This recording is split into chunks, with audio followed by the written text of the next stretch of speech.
Hi friends, welcome back. അപ്പോൾ ഇന്ന് നമ്മൾ പൈനാപ്പിൾ വെച്ചിട്ടുള്ള ഒരു ഐറ്റമാണ് കേട്ടോ ചെയ്യുന്നത്. നല്ല ടേസ്റ്റി ആയിട്ടുള്ളൊരു പൈനാപ്പിൾ റെസിപ്പിയാണിത്.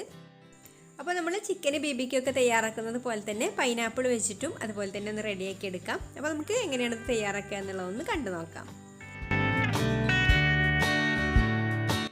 അപ്പോൾ ഇത് തയ്യാറാക്കാൻ വേണ്ടിയിട്ട് ഞാനിവിടെ ഇതുപോലൊരു പൈനാപ്പിളിൻ്റെ പകുതി എടുത്ത് വെച്ചിട്ടുണ്ട്. ഇനി ഇതിൻ്റെ തൊലിയൊക്കെ ഒന്ന് കളഞ്ഞതിന് ശേഷം പൈനാപ്പിളിനെ നമുക്ക് കുറച്ച് വലിയ പീസായിട്ടൊന്ന് കട്ട് ചെയ്തെടുക്കാം. ഞാനിവിടെ ഈ ഒരു വലിപ്പത്തിലുള്ള പീസാണ് ആക്കി എടുത്തിട്ടുള്ളത്. ആ ഒരു കഷ്ണം പൈനാപ്പിളിനെ 8 പീസാക്കിയാണ് കേട്ടോ എടുത്തിട്ടുള്ളത്. ഇതുപോലെ ഒരു 8 പീസാക്കിയാണ് എടുത്തിട്ടുള്ളത്. ഇനി നമുക്കിതിലേക്കൊരു മസാല തയ്യാറാക്കണം. അപ്പോൾ അതിന് വേണ്ടിയിട്ട് നമ്മളിവിടെ ഒരു ബൗൾ എടുത്തിട്ടുണ്ട്. അതിലേക്കൊരു 1/2 ടീസ്പൂണ് ഉപ്പിട്ട് കൊടുക്കാം. പിന്നെ 1 ടീസ്പൂണ് പഞ്ചസാര കൂടെ ചേർത്ത് കൊടുക്കുന്നുണ്ട്.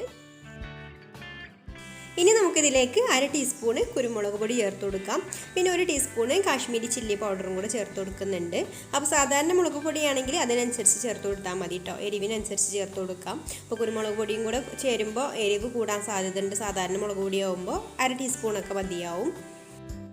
ഇനി ഇതിലേക്ക് 1 ടീസ്പൂണ് ചാറ്റ് മസാല ചേർത്ത് കൊടുക്കുന്നുണ്ട്. പിന്നെ ഒരു പകുതി നാരങ്ങയുടെ നീരും കൂടെ ഒഴിച്ചു കൊടുക്കാം.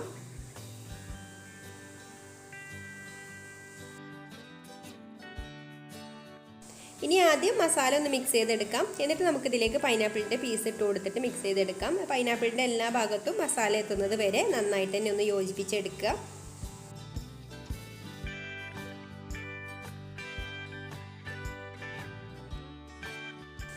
ഇപ്പോൾ ഞാൻ പൈനാപ്പിളിൻ്റെ പീസുകളിലൊക്കെ നന്നായിട്ട് തന്നെ മസാല തേച്ച് പിടിപ്പിച്ചിട്ടുണ്ട്. ഇനി നമുക്ക് ഇതുപോലെ ഒരു സ്ക്യൂറും കൂടെ ഓരോ പീസിലും കുത്തി കൊടുക്കാം.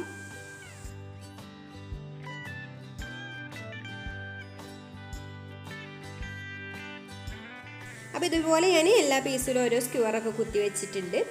ഇനി നമുക്ക് ഇതുപോലെ ഒരു പാൻ അടുപ്പത്ത് വെച്ചിട്ട് അതിലേക്ക് ഒരു 2 ടേബിൾ സ്പൂൺ ബട്ടർ ഇട്ട് കൊടുക്കാം.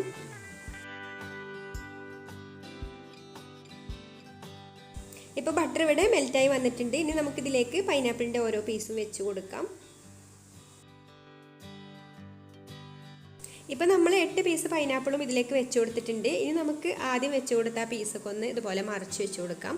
അപ്പോൾ ഇതിൻ്റെ എല്ലാ ഭാഗവും, അതായത് ഈ 3 വശവും ഒന്ന് നന്നായിട്ട് മൊരിഞ്ഞ് കിട്ടണം. അപ്പോൾ ഇതിൻ്റെ പുറമേ ഉള്ള ഈ ഒരു പച്ച മസാല നന്നായിട്ടൊന്ന് മൂത്ത് കിട്ടിയാൽ മതി.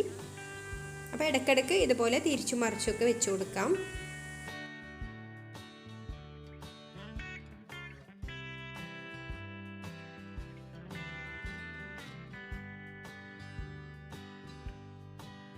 ഇപ്പോൾ നമ്മുടെ പൈനാപ്പിളിൻ്റെ എല്ലാ ഭാഗത്തുള്ള മസാലയും നന്നായിട്ട് തന്നെ മൊരിഞ്ഞ് വന്നിട്ടുണ്ട് കേട്ടോ. ആ ബട്ടറിൽ കിടന്നിട്ട് നല്ല മൂത്ത് വന്നിട്ടുണ്ട്. ഇനി നമുക്ക് ഫ്ലെയിം ഓഫ് ആക്കാം. ഇത്രയും മതി. എന്നിട്ട് നമുക്കൊരു പ്ലേറ്റിലേക്ക് മാറ്റി വെക്കാം.